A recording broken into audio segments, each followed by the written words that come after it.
It's official. Shams Charania just reported live on ESPN what Leon Rose and the New York Knicks plan to do with their open two-way roster slot, and honestly, it's a pretty clever move. While there were a handful of intriguing candidates they could have gone with, this decision ended up being way more straightforward than expected, and in the best way possible. That's because one specific player made the choice pretty easy with his recent performance, and based on what was said on air, it looks like the Knicks have a pretty strategic plan in place to hold on to all their young prospects without giving up roster flexibility. The way they're approaching this is honestly smart, and we're going to break down exactly how they plan to execute it, who's going to get that open spot, and what it means moving forward. So here's what Shams revealed during the segment. The Knicks are in the final stages of rounding out their roster, and they've got a couple of things still on the table: a rookie minimum contract, a vet minimum option, and, of course, those remaining two-way deals.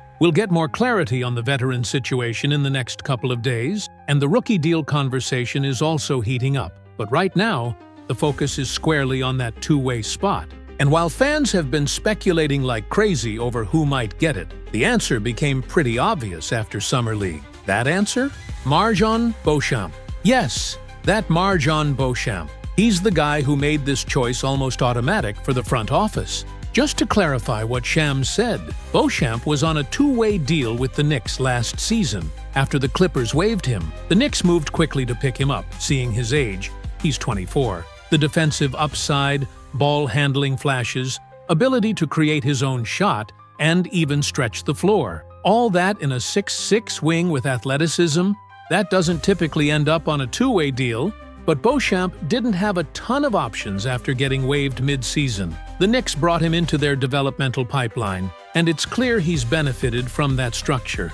Now look, he had a rough start to Summer League. A very rough start. But, according to Shams, that changed completely by the end. In his last two games, Beauchamp reminded everyone why the Knicks took a chance on him in the first place. In one of those matchups, he dropped 25 points, going 10 for 16 from the field and knocking down 6 of 11 from beyond the arc. His biggest question mark being that perimeter shooting. Yes, the free throw numbers were shaky. 2 for 7 isn't what you want to see, but the three ball looked smooth and confident. It's also worth noting how that last game ended. Tyler Kolek missed critical free throws, Lance Ware was 1 for 6 from the line, and once again, the Knicks ended a Summer League run with a loss to Indiana. So, yeah, it's tough to ignore that pattern, but that's beside the point here.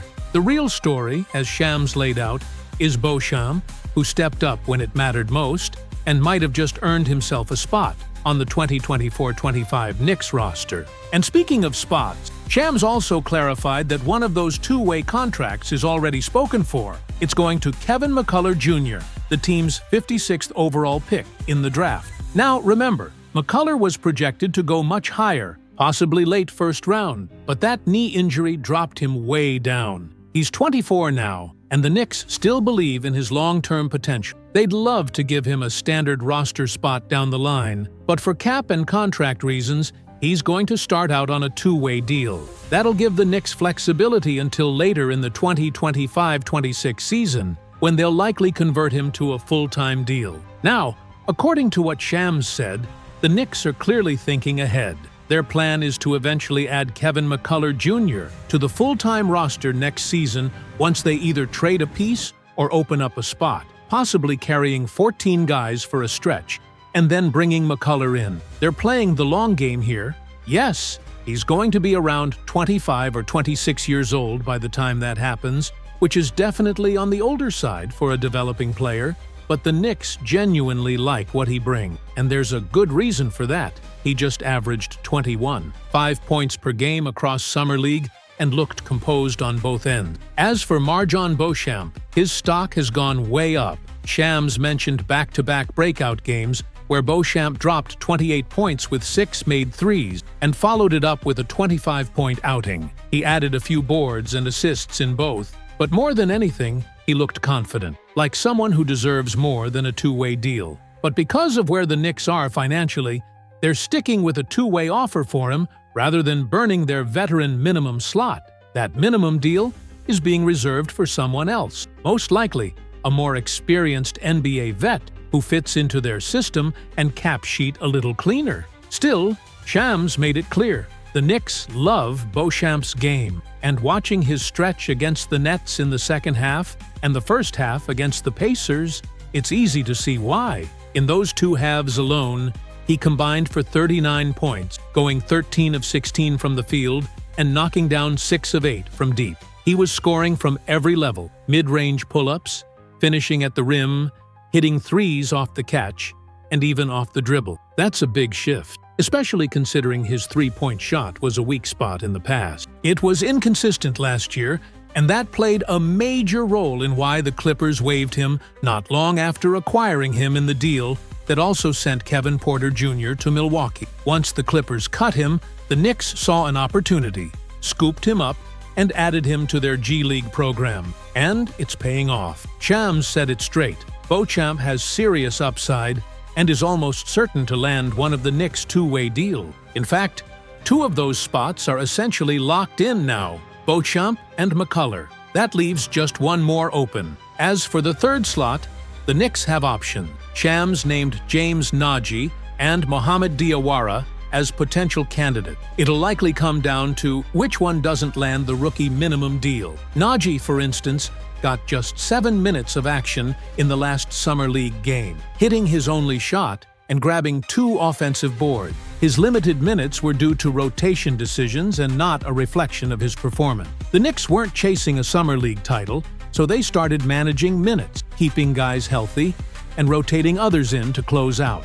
Now, we're going to dig into why Nagy didn't play more in a later breakdown, but as of now, both he and Diawara are still in the mix for that final two-way slot. But what's really interesting is another name that came up during Shams's segment, Dink Pate. He had a strong game with 11 points, 7 rebounds, hit 4 of 9 shots, and was a perfect 2 for 2 from deep. The Knicks are high on his potential. He's young, has tremendous upside, and they'd love to keep him in the system. That said, it's more likely he ends up in Westchester. The plan, according to what Shams outlined, is probably an Exhibit 9 contract for training camp, followed by a waive and stash move that lands him on the G League roster. The real competition for that final two-way spot is just too strong, especially with how well Beauchamp has performed. He was a standout in the G League last season too, averaging nearly 25 points, along with 6 boards and 6 assists.